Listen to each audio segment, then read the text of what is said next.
강혜신의 오늘의 미국.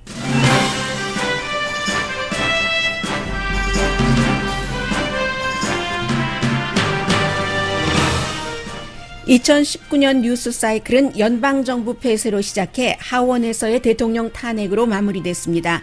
트럼프 대통령과 소셜미디어의 결합으로 빅뉴스도 일주일 제대로 주목받지 못했지만 1년 내내 주목받은 이슈도 있습니다. 국제적으로 2019년 한 해는 정치와 테크놀로지가 세계 질서를 혼란에 빠뜨린 것으로 정리됩니다. 2020년 세계 뉴스의 키워드는 미국 대통령 선거와 세계의 경기 침체가 될 것이라고 이코노미스트가 보도했습니다. 트럼프 대통령에게는 미국의 장기 호황이 끝나가는 게 큰 도전일 것이라는 지적도 했습니다. 민주당 내부에서는 서서히 버니 샌더스가 민주당 대선 후보가 될 가능성도 높다는 말이 들리기 시작합니다. 공화당에서는 상원 지도부의 탄핵 입장에 반대하는 정치인이 생겼습니다. 김정은 위원장의 크리스마스 선물은 크리스마스가 지났지만 미국에 도착하지 않았습니다. 그러나 아직 마감 시한이 끝난 스토리는 아닙니다. 오늘 또 다른 쇼핑 세일 쇼핑이 시작됐습니다. 리턴하실 분은 애프터 크리스마스 세일 기간을 피하시는 게 좋습니다. 여러분 안녕하십니까? 오늘의 미국 강예신입니다. 네, 이제 매년 그 크리스마스 지나고 나면은 어제 크리스마스 잘 보내셨어요? 아직도 조금 크리스마스 그 기분이라고 할까요? 무드가 남아 있죠? 이제 이때쯤이 되면은 사람들이 한 해를 정리하고 그리고 이제 새해에는 어떤 일이 일어날까 그런 그 생각들도 하고 예상도 하고 짐작도 합니다. 저도 어제 엄마 집에 갔는데 엄마가 새해에는 너한테 좋은 일이 많이 생길 것 같아. 이렇게 말씀하시니까 괜히 기분이 좋아져서 엄마한테도 새해에는 좋은 일이 많이 생길 것 같아. 제가 이렇게 답을 했죠. 여러분들도 새해에는 그 좋은 일 많이 생기실 것이라고. 그리고 저는 좋은 일만 생기세요. 나쁜 일은 생기지 않았으면 좋겠습니다. 이렇게 말씀드릴 자신은 없습니다. 그렇게 말씀드리기는 제가 세상을 너무 오래 살았잖아요. 다만 어려운 일이 생기더라도 여러분과 제가 감당할 수 있는 정도의 어려움, 좋은 일이 생길 때도 사실은 그 좋은 일이 있으면 또 나쁜 일도 따라올 수도 있으니까 좋고 나쁜 모든 일이 우리가 충분히 즐기고 충분히 감당할 수 있는 정도만 생겼으면 좋겠습니다라고 이제 또 여행 가시는 분들이 많으시니까 오늘의 미국 청취자 가운데서 여행 가셔서 연말에 방송 못 들으시는 분들께 미리 인사를 드리고요. 그러나 이 말씀은 드릴 수 있습니다. 여러분 새해에도 아주 건강하세요. 그리고 지금 건강하지 않으신 분들도 제 주변에도 운동을 하신 뒤에 처음에는 걷기도 안 하셨다가 조금씩 걷고 그 뒤에 요가도 하고 또 그 나이 많이 드신 분인데 아령도 하고 65세 넘어서 그래서 굉장히 65세 이전보다 80세가 넘어도 건강해지시는 건강을 오히려 찾으신 70세 넘어서 청바지 입기 시작한 저희 어머니요. 그런 분들 계시거든요. 그러니까 2020년도 여러분 정말 건강하세요. 그리고 이 건강이라는 것은 우리가 그 노력하는 만큼 가질 수 있는 것이기 때문에 건강하세요. 말씀을 드립니다. 한 해를 정리를 좀 해보겠습니다. 2019년이 굉장히 아주 그냥 뭐라고 말씀드리면 되나요? 복잡하고 예상하기 힘들었었던 그런 뉴스 사이클들이 많았습니다. 1월 달부터 시작하면은 트럼프 대통령 지금 트위터 한 것이 그 케이블 뉴스에 쫙 나오는데 너무 많이 요즘 트위터를 하기 때문에요. 이것도 2019년 내내 지속되는 그런 뉴스였고 연방정부 폐쇄로 시작을 해서 12월 15일에 그 미국 그 대통령 탄핵 하원에서 끝난 그런 그 한 해였고 뭐 조사라고 하지만 엄밀히 따지고 보면 인베스티게이션인데 수사라고 말씀드린 그 어떤 그 범죄와 관련돼서 그런 부분이 많았고 그리고 이제 그 같은 수사에 대해서 수사를 받는 입장에서는 음모론이야 스캔들도 많았고 말 실수도 굉장히 많았고 해서 이제 그 구글의 그 뉴스랩의 그 차트를 보면은요 뭐 한 가지 이렇게 뉴스가 있을 때 새로운 뉴스가 밀려오지 않아야지 그 뉴스가 조금 어느 정도 주목을 받는데 이것은 계속 새 것이 또 와서 먼저 그 뉴스를 뒤로 밀고 또 떨쳐나가게 하고 하니까 일주일 이상 주목받은 이슈가 별로 없다 하는 게 그 구글의 그 뉴스랩 차트고요. 그런데 이러한 것에 또 중요한 것도 역시 트럼프 대통령이 2019년 한 해를 굉장히 그 자신의 방향으로 끌고 가고 내쳐버리고 싶은 것은 확 던져버리고 한 것이 굉장히 많습니다. 트럼프 대통령이 뉴스를 트위터를 통해서 이렇게 들여오고 또 내보내고 했었던 그런 것이기 때문에 그런데 그래도 그 2020년 대선에 대해서는 2019년 초반부터 지금 끝날 때까지 계속 이어갔고 또 하나가 짐작해 보세요. 어떤 이슈일까요? 멕시코 장벽 쌓기. 네, 그 부분입니다. 그래서 이제 또 하나 아주 그 모든 사람에게 뉴스에 관심이 별로 없었던 사람들에게도 주목받은 게 그 제프리 앱스틴이라는 어린 그 소녀들을 성적으로 학대하고 말하자면 인신매매 비슷하게 돈 줬으니까요. 그렇게 했었던 것이 가장 사람들이 보통 많은 사람들에게 공통적으로 관심을 가진 일이고요. 9월 22일이었겠네요. 낸시 펠로시 하원 의장이 그동안 아주 안 하려고 이리 좀 도망가보고 저리 도망가보고 했다가 대통령 그 탄핵에 대한 조사 그 절차를 시작하겠습니다. 그 9월 22일도 역사에 기록될 날입니다. 그리고 이제 세계적으로 공통적으로 인물을 꼽으라면 시사주간지 타임이 그 12월 달에 발표를 한 올해의 인물인 그레타 툰베리라는 16살인가요? 15살인가요? 16살 소녀죠. 그 스웨덴의 소녀. 그래서 올해의 인물로 지정이 됐다 해서 트럼프 대통령과 그의 아들로부터 그런 그 정도를 가지고라고 얘기하고 트럼프 대통령은 너 아프잖아. 아픈 병이나 고쳐. 이런 식으로 그 비난을 해서 그 부분에 대해서는 공화당에서도 그건 아니지. 70이 넘은 대통령이 10살짜리 아이 그것도 아픈 것을 가지고 그렇게 가지고 나오다니 본인이 이제 그 트럼프 대통령으로서는 올해의 인물이 내가 안 되면 그게 말이 돼? 라는 적을 전에 했었던 적이 있고요. 그래서 그 정도 제가 지금 말씀드린 몇 가지 단어가 올해에 아주 그 중요했었던 이슈고요. 그 밖에 좀 볼까요? 네. 블랙페이스라고 여러분들 기억나세요? 미국의 정치인 가운데서 정말 수십 년 전에 대학교 다닐 때 이제 백인인데 그 블랙페이스를 얼굴을 그렇게 했다 해서 이거 인종차별적이야 하고 정말로 아주 그 간신히 그 자리를 지킨 사람도 있고 캐나다 총리도 어렸을 때 그런 일로 아주 스캔들이 됐었죠. 보잉 737 맥스는 여전히 지금까지도 사람들이 기억을 하고 있고 노스코리아 하노이 회담, 싱가포르 회담이 지난해였기 때문에 2월 달에 그것도 사실은 이 뉴스 사이클을 보니까 처음에 조금 이렇게 가다가 흐지부지 사라져 버렸고요. 그리고는 아주 정치적인 뉴스가 아니라면은 게임 오브 론스 나중에 그 상을 못 받았다고 게임 오브 론스의 그 팬들이 굉장히 화가 났었죠. 미국과 중국과의 무역 전쟁은 그래도 멕시코 장벽, 미국 대선 2020년 이것과 마찬가지로 끊임없이 가기는 갔어요. 또 홍콩 시위가 있었고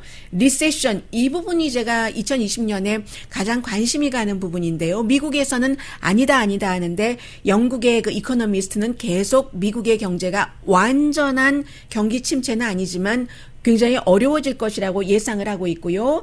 캘리포니아주 산불도 굉장히 그 주목을 받았었고, 네, 여기도 나오네요. 베이비 요다. 디즈니 플러스의 스트리밍 서비스에 나오는 그 귀여운 캐릭터가 많은 어렵고 힘들고 무거운 뉴스 사이에서 너무나도 귀엽고 사랑스러웠었다 하는 데이터 그 구글 뉴스 랩을 통해서 제가 지금 전해드렸고요.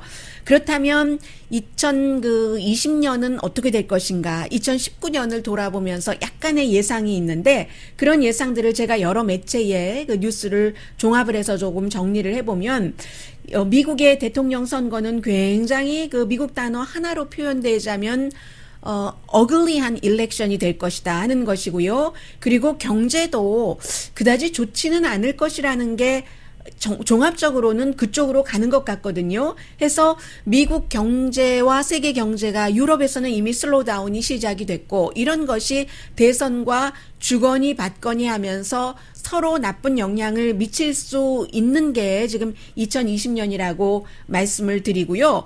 미국 대선 요소는 아직까지 여러 가지로 불확실하죠. 왜냐하면 탄핵 재판이 상원에서 뭐 결과는 뻔하다 하더라도 어떤 영향을 미칠지, 민주당에서 어떤 후보가 나올지, 그러나 2016년보다도 다시 그 단어를 쓰자면 어글리할 것은 분명하고 미국 유권자도 무척 분열됐지만 해외에서도 예사롭지 않은 트럼프 대통령이라는 4년을 지낸 뒤에 우리가 또다시 그 트럼프 대통령이라는 4년을 지내야지 되는가? 그럼 2차 대전 이후의 세계 질서를 4년 동안 조금 미국이 보호, 무역주의 등등에서 뜸했다 하더라도 나중에 이거 누가 가지고 가야지 되는 거지? 어느 나라가 이끌어 가야지 되는 거지? 트럼프 대통령이 또 대통령이 된다면 그런 얘기들 지금 굉장히 많이 하고 있고요. 또 여러 가지 행정명령 등을 트윗으로 해서 깜짝 놀라게도 했고 사람들을 즐겁게도 했고 어떤 부분에 너무나 놀라워서 그런 그 트럼프 대통령의 선거 쇼는 여전히 2020년에도 대통령이 선거 쇼의 기획단장으로 일할 것이다. 이 표현은 이코노미스트의 표현입니다. 그래서 누가 후보가 되든지 이 트럼프 대통령은 사회주의자다. 라는 딱 그 딱지를 붙여서요. 저 민주당 후보는 누가 되든지 엘리자베스 워렌이 되면은 더 하겠죠. 그 사람은 이제 분명한 좌파 이슈를 갖고 있는 사람이니까 어떤 부분에서는 버니 샌더스보다도 더요.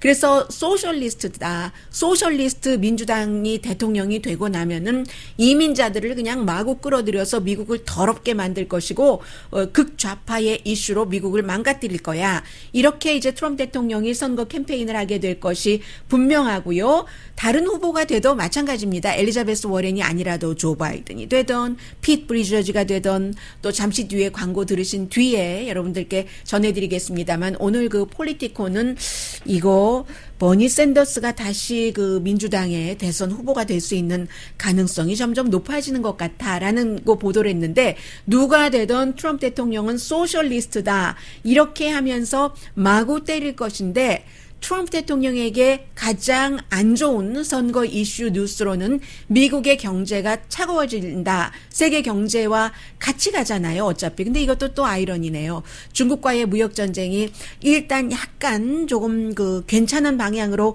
가고 있는데 미국이 임금이 별로 오르지가 않고 또 세금 감면을 대통령이 또 주장할 수도 있지만 이게 할 수가 없고 소비자는 2020년도 좋을 줄 알고 2019년 말에 돈 많이 썼죠.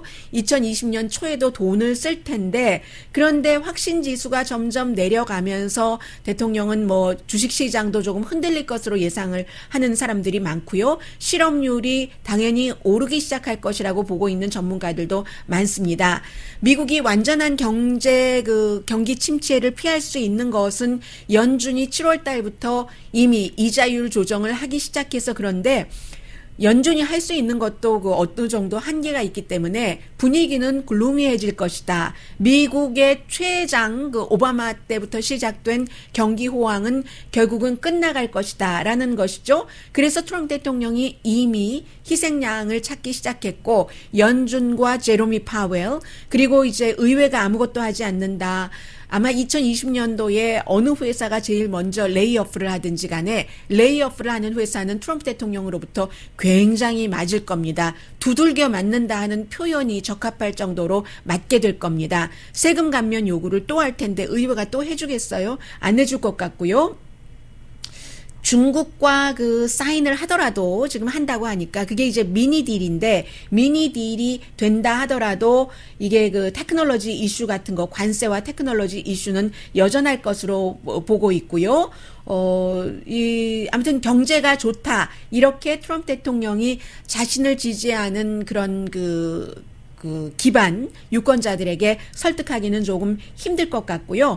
중국 경제 주춤하고 2019년에는 중국이 그 경제가 주춤하다 해서 정부 차원에서 돈을 마구 푸는 것을 하지 않았거든요. 2020년에는 글쎄요 하지 않을까 싶고요. 유럽은 올해도 어려웠지만 내년에 특히 어려워질 것이고 이게 이제 수출에 의존하는데 그 수출이라는 것이 중국에 많이 의존을 하기 때문에 힘들고 독일의 앙겔라 머르켈이 이제 여러 가지 그 연합 정부를 구성하겠지만 이미 앙겔라 머르켈의 힘도 많이 빠졌고 문화 차이 같은 것도 있기 때문에 이민 이런 문제도 해야지 되고 지출 적자 예산 적자 같은 것들도 지출 적자 같은 것이 있으니까 지출을 하려는데 돈이 모자라는 것 그런 여러 부분들에 대해서 그 독일도 좀 그 정부의 공공 정책 같은 것에 돈을 쓰지 않을까 투자에 집중하지 않을까 프랑스의 이마누엘 마크롱 대통령의 경우는 다른 나라의 지도자보다 조금 젊으니까 나라에 어려움이 올 때 충격요법을 쓰겠지만 그 충격요법이라는 것이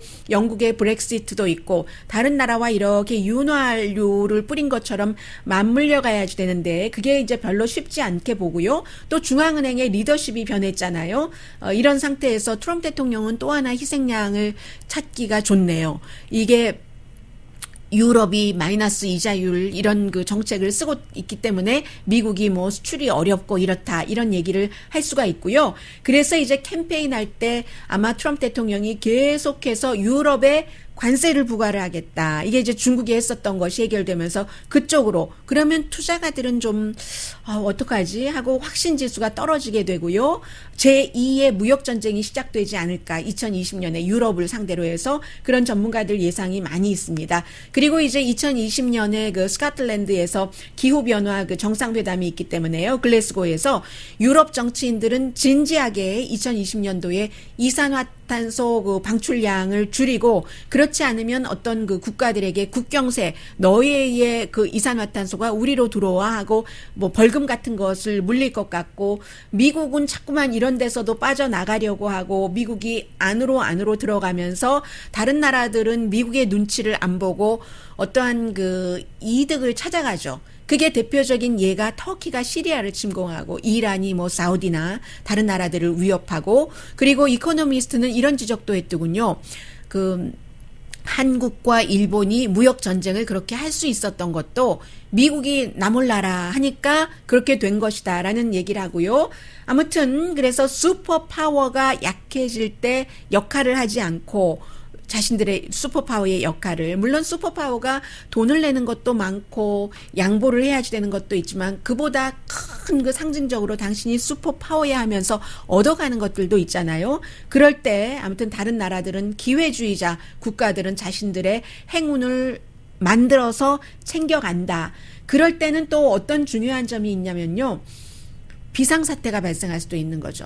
이 나라와 이 나라가 세계의 그 여러 가지 그 전쟁 같은 것도 예기치 않은 어떠한 그 작은 충돌 내지는 기분 나빠함 지도자들끼리 그런 데서 발생하지만 세계의 지도자인 미국이 역할을 하지 않을 때 예기치 않은 비상사태가 생겨서 또 그런 비상사태 때문에 경제가 위태로워지고 결국은 와일드 월드가 2020년도에 될 수도 있다. 그러한 와일드한 놀이기구를 탈 준비를 하시라. 이렇게 그 지적을 하는 세계 2020년도를 예측하는 전문가가 많이 있습니다.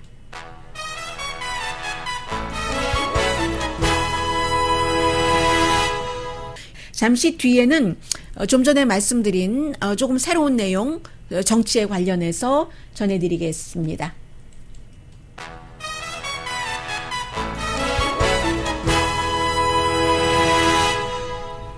라디오 서울 방송 오늘의 미국 듣고 계십니다. 네, 크리스마스 이브가 지났고 또 크리스마스가 지났고 하지만 북한에서 미국에 보낸다는 선물은 도착하지 않았습니다. 그런데 가만 생각해 보면 원래 북한에서 그 크리스마스 선물이라고 얘기를 하기는 했지만 그 최종적인 데드라인 자체는 올해 안까지 올해 말까지 12월 31일까지 경제 제재를 완화해 주지 않으면 우리도 새로운 길을 찾아가겠다. 이제 아직 그 데드라인은 남아있는 셈이고요. 그래서 원래의 데드라인이 남아있다. 그리고 또 뭐가 있냐. 아직 끝나지 않은 스토리라는 말씀이에요. 그리고, 또 뭐가 있나요. 뭐, 탄도미사일은 그렇다고 하고, 오늘 그 뉴스위크가 여러 가지 북한이 할 수 있는 그 일들을 아직 그 남아있는 기간 동안에 얘기를 하고 있는데, 남아있는 기간이 꼭 2019년 말까지가 아니라, 새해에도 할 수 있잖아요. 더군다나 1월 8일이죠. 김정은 위원장의 아버지인 김정일의 생일이 1월 8일을 기해서 뭔가를 할 수도 있고, 신년사를 먼저 얘기를 해 놓은 다음에요. 그리고 그 뉴스위크에서 지적하기를 그 2020년도에 북한과 연관된 이슈에 있어서는 한국과 북한과의 관계를 좀 잘 그 지켜봐야지 된다. 지금 그 한국과 북한과 별로 좋지가 않잖아요, 사이가. 그런 부분도 있고요. 그리고 또 뭐가 있나요? 네. 트럼프 대통령과 김정은 위원장과의 관계. 이 부분은 트럼프 대통령이 관계 설정을 다시 할까? 그래서 이제 이런 점들을 1월까지는 아직도 그 북한이 12월 말까지 어떠한 행동을, 군사적인 행동을 위성 발사가 됐던, 로켓 발사가 됐던, 장거리 탄도미사일이 됐던 하지 않더라도 기간은 아직 남아있다. 이렇게 미국에서도 보고 있습니다. 그리고 이제 지금 민주당에서 제일 처음에는 그 조 바이든, 누가 그 민주당의 후보가 되는가 하는 것은 세계에서는 4년 동안 또 그 트럼프 대통령과 국제 관계를 맺어가야지 되는가. 한국도 마찬가지죠. 북한 핵 문제를 포함을 해서. 아니면 민주당의 그 성향으로 바뀌느냐인데, 지금 그 지난 몇 개월 사이에 계속 조 바이든 후보가 어느 순간 완전히 가라앉는 듯 하다가 엘리자베스 워렌이 뜨는 듯 하다가 그 떠오름이 잠깐이었습니다. 좀 내려갔죠, 엘리자베스 워렌이. 그리고는 또 조 바이든 그 부통령이 또 탁 또 튀어 올랐는데, 그런 그 뒤편에서 버니 샌더스 후보가 아주 그 차곡차곡 계속 끊임없이 자신의 자리를 유지하고 있어서 지금 민주당의 정치 기반에서는 버니 샌더스가 2020년도에 대선 후보가 될 수 있는 가능성이 아주 높아졌다고 보고 있다는 거거든요. 지난 몇 개월 동안은 엘리자베스 워렌이었죠. 1, 2개월 정도. 그런데 몇 주일 사이에 버니 샌더스가 달라졌는데, 이게 이제 소셜미디어에서 사람들이 얘기하는 것을 본다던가, 개인적으로요, 정치 전문가들의 의견도 그렇고, 여론을 조성하는 사람들도 그렇고, 버니 샌더스의 기회가 높아지고 있다. 바이든과 버니 샌더스가 공통점이 있는데, 그 공통점이라는 게 오뚜기처럼 다시 선다는 것. 조 바이든 그 후보가 처음에 한두 차례 토론을 하면서 토론을 너무 못해서 뚝 떨어졌다가 나중에는 오히려 토론에서 별로 말을 하지 않으니까 다른 후보들끼리 싸우고, 또 그 사이에 엘리자베스 워렌 후보가 강해지니까 엘리자베스 워렌 후보를 다른 사람이 공격을 하고, 또 핏 브리저즈라는 인디아나주의 무슨 샌드죠? 사우스 밴드의 시장이 강해지니까 또 그를 공격하느라고 버니 샌더스가 약간 그 초점을 피해가면서 지지율이 올라갑니다. 우크라이나 그 사태, 아들이 어쨌거나 개입된 그런 문제가 있음에도 불구하고. 그런데 버니 샌더스 후보도 만만치 않습니다. 버니 샌더스 후보도 선거 유세를 하다가 유세를 중단하고 심장질환으로. 그랬을 때 이거 끝인가? 사임을 하는가? 이렇게 생각을 했지만 그 문제도 가뿐하게 넘어갔어요. 78세입니다, 이 사람이. 그래서 오뚜기 기질이 있다. 그런데 버니 샌더스가 올라가는 그런 이유가 앞서 말씀드린 그 엘리자베스 워렌 팩트가 있고, 그리고 또 그 본인이 그 심장질환 이 문제도 깨끗하게 오픈하고 잘 해결해 간 것도 있고, 또 다른 이유로는 카멜라 해리스라든가 처음에 조 바이든을 그 흑백 문제로 많이 그 공격을 해서 본인이 올라가고 바이든을 내려보냈던, 또 코리 부커도 마찬가지죠. 아프리칸 아메리칸으로서 말도 잘하고 아주 그 이상적인 뭐 여러 가지를 얘기를 했었던 그런 사람들이 그 사임을 하거나 아니면 지지율이 지금 뭐 한 자리 숫자밖에 되지 않기 때문에, 비토 오르케도 마찬가지죠. 텍사스에 그 사람도 처음에는 뭐 스케이트보드 타고 다니면서 젊은 사람들에게 굉장히 어필했지만 흐지부지 돼버려서 지난번에 마지막 2019년에 토론회에서는 6번째는 그 지지율이 너무 안 나오니까 토론장에 나가지도 못했잖아요. 이런 이유 때문에 버니 샌더스가 계속 어떠한 그 강함을 유지하고 있으니까 그가 후보가 될 수도 있다고 진지하게 생각을 해야지 된다는 거죠. 아이오와주에서 좋게 나올 확률이 높고요. 아이오와주에선 지금 여론조사에 보면 2위 되거든요. 전국적으로도 2위예요. 지금 버니 샌더스가 조 바이든에 뒤이어서. 뉴햄프셔에서는 오히려 이제 이 두 군데가 먼저 선거가 치러지기 때문에요. 예비선거 아주 중요하죠. 이 두 군데 보고 이제 뭐 그만두고 하는 후보들도 많이 생기는데 뉴햄프셔에서는 버니 샌더스가 바이든보다 앞서갑니다. 그리고 가깝잖아요. 동네가 버몬트주가 이 사람이 오래 그 지역구를 했었던 그런 곳이기 때문에 제가 지금 말씀드리는 그 여러 가지 내용들은 그 폴리티코가 심층 보도를 했지만 폴리티코가 심층 보도를 할 때 전에 힐러리 클린턴 캠프에서 일하던 사람, 또 그 버락 오바마 캠프에서 일하던 사람, 그 밖에 민주당에서 아주 그 좋은 평가를 받고 있는 정치 컨설턴트 이런 사람들의 말을 전부 종합해서 써놓은 기사고 제가 그 기사를 조금 요약을 지금 해드리고 있는데 가장 그 전국적인 지지율로는 바이든보다 9포인트 적어서요. 리얼 클리어 팔러틱스의 여론조사 결과 해서 바이든이 20몇 %고요. 27.8%고 그리고 샌더스가 19.3%거든요. 지난해와 큰 차이가 없습니다. 이 두 사람은요. 그리고 이제 CNN의 조사 결과 민주당에서 가장 그 호감이 가는 후보가 누구예요? 라고 물어보면 버니 샌더스가 1위를 합니다. 이것은 아마 버니 샌더스의 진정성 때문에 그런 것 같은데요. 예를 들어 엘리자베스 워렌 같은 경우는 뭐 이슈 자체도 굉장히 극단적인 게 많지만 물론 뭐 헬스케어 포 올은 버니 샌더스도 그렇고 다만 방법에 대해서 엘리자베스 워렌이 더 극주하고 버니 샌더스의 경우는 정치 개혁을 하려는 사람이고 정치 개혁이라기보다 혁명, revolution, political revolution을 하려는 사람이고 엘리자베스 워렌 같은 사람은 완전히 이 빈부격차라든가 경제 시스템을 뒤집어 엎자는 그런 정도의 레디컬한 면이 있는 사람이죠. 그런데 엘리자베스 워렌이 며칠 전에 토론하면서 핏 브리저지 아니 뭐 사실과는 다르게 $900짜리 와인 먹으면서 부자들한테 돈 받았잖아 라고 했는데 실제로는 들여다보니까 본인도 와이너리에서 선거 캠페인도 했고 뭐 이런 부분들도 엘리자베스 워렌보다는 버니 샌더스가 비슷한데 이슈 자체는 좀 진정성이 있다라고 사람들이 믿는 것 같고요. 버니 샌더스의 지지자들이 가장 많이 불만하는 게 주목을 덜 받는다 하는 것인데 사실은요. 미디어에서 주목을 덜 받는 게 비난을 덜 받는 것이기도 합니다. 주목 많이 받는 사람들이 딱 그 앞에서 비난도 많이 받고 많은 것이 들춰지잖아요. 그래서 maybe 버니 샌더스가 또 1위다. 조 바이든을 누르고 그렇게 될 경우는 또 버니 샌더스도 또다시 비난을 받은 일이 있기는 있겠지만 샌더스 지지자들은 비난을 하지만 그게 오히려 도움이 된다라고 말씀을 드리고 물론 아직도 그 중도 성향의 많은 민주당 유권자들은 버니 샌더스도 급진적인 진보라고 우려하지만 그의 인기가 탄탄해지기 시작하면 또 사람들은 그쪽으로 물리는 게 아니라 몰리기 시작하는 거죠.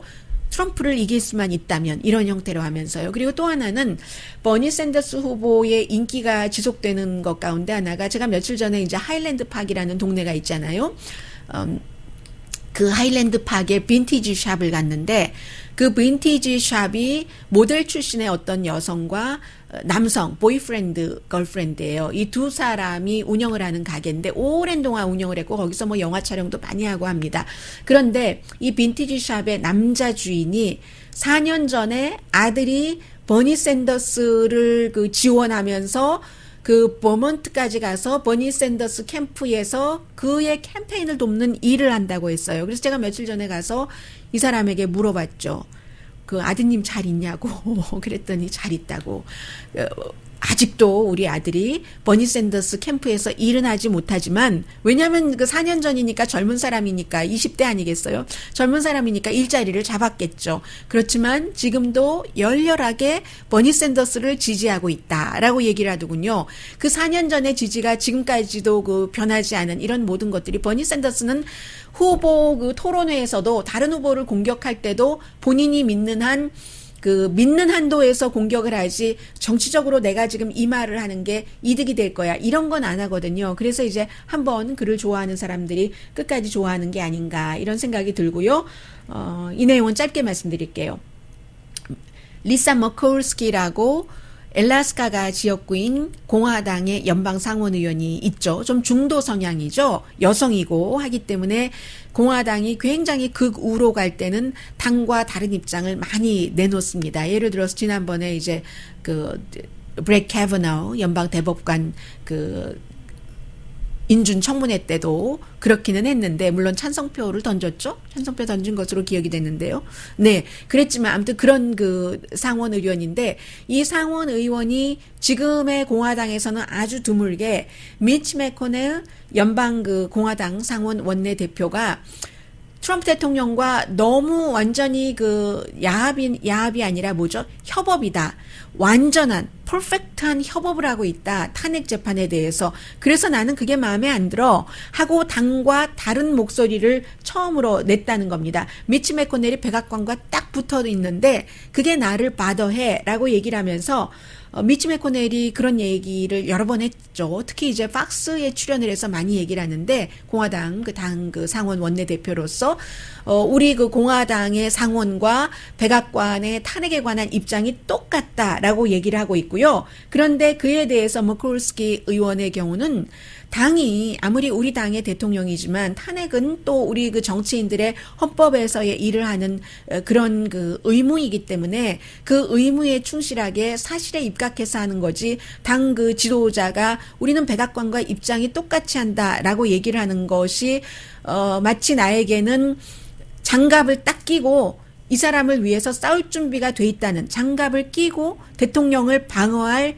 준비, ready to go 라고 얘기하는 것이 나를 바더한다 라고 해서 처음으로 지금 뭐 그 미트 롬니 이런 사람 빼고 그 탄핵에 대해서 뭔가 다른 소리가 나온 그런 점이어서 전해드렸습니다. 잠시 뒤에는요, 2019년도에 그 우리의 그 사회가 특히 이제 경제를 중심으로 한 사회가 어떤 형태로 왔는가 이것을 보면은 2020년도에는 어떻게 갈 것인가가 대강 짐작은 되잖아요. 오늘의 미국을 듣고 계신 많은 분들께서 물론 그 세계의 모든 테크놀로지의 개혁이라든가 정치적인 혁신이라든가 이런 것을 주도해 나갈 그 앞장서서 텔레비전에 나오는 사람처럼 그런 형태로 주도해 나가지는 않지만 그런 흐름을 먼저 읽을 수는 있잖아요. 오히려 주도해 나가는 사람처럼 그런 때 조금 그 불안감이 좀 덜하고 하잖아요. 세상이 이렇게 변해가고 있구나. 그런 면에서 한번 2019년을 돌아보겠습니다.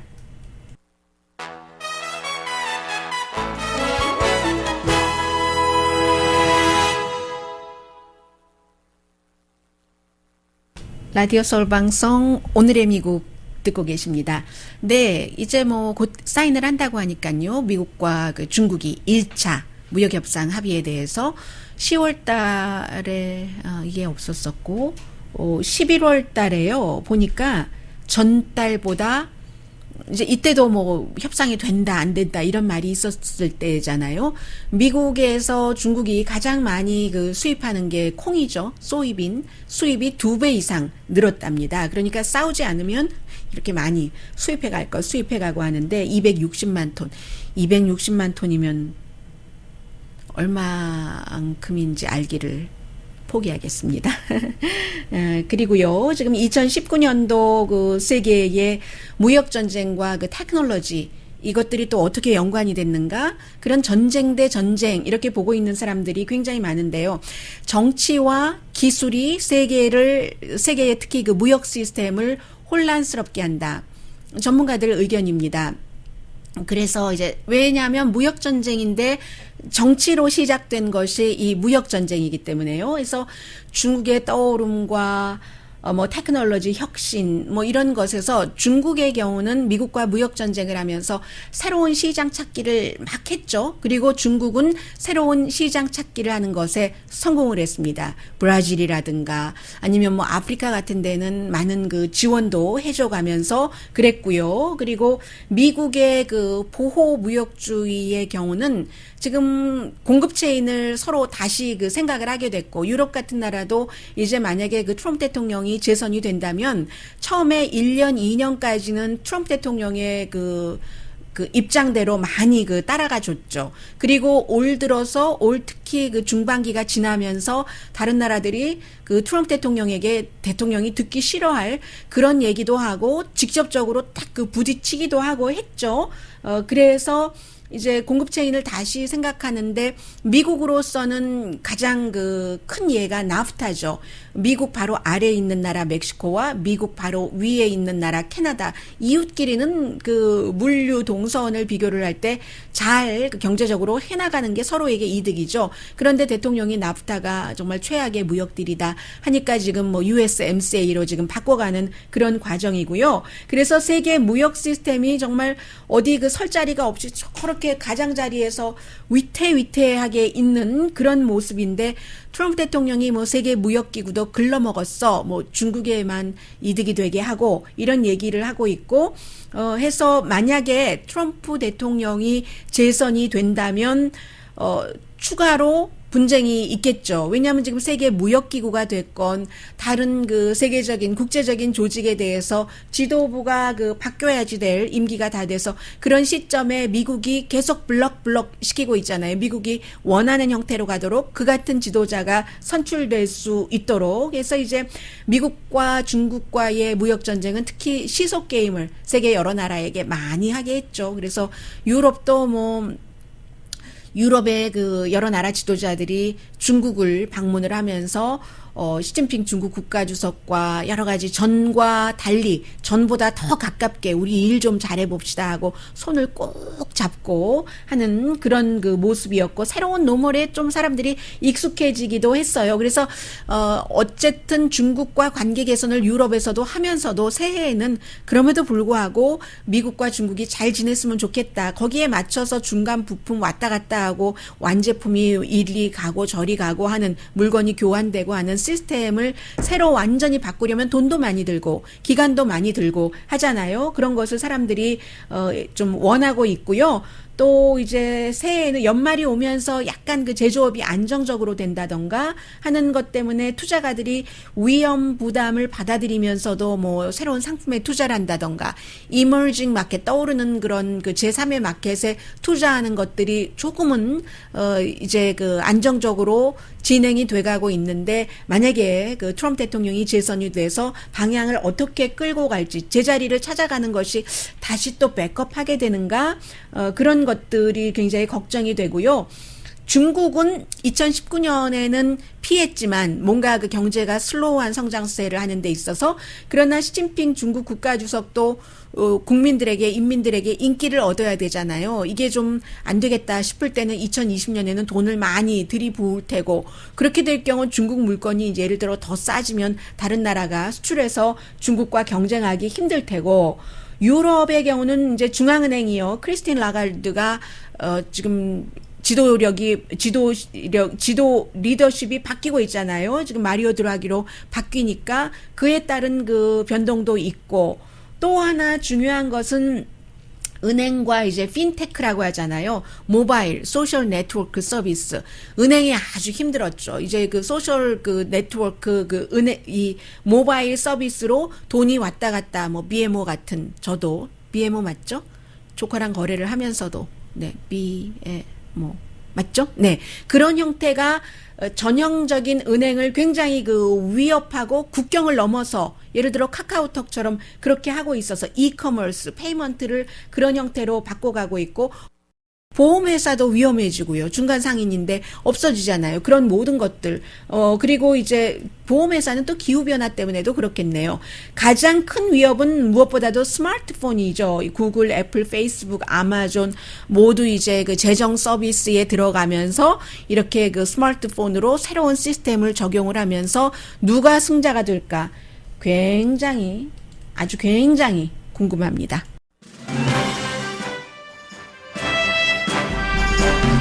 오늘 이렇게 인사드리게 되네요. 네, 좀 깔끔한 성격의 분들은 뭔가 리턴할 것 있으면 빨리 해야지. 내가 이거 지금 리턴하지 않으면 아마 흐지부지 되고 말 거야 라고 생각하시는데 오늘은 좀 참으세요.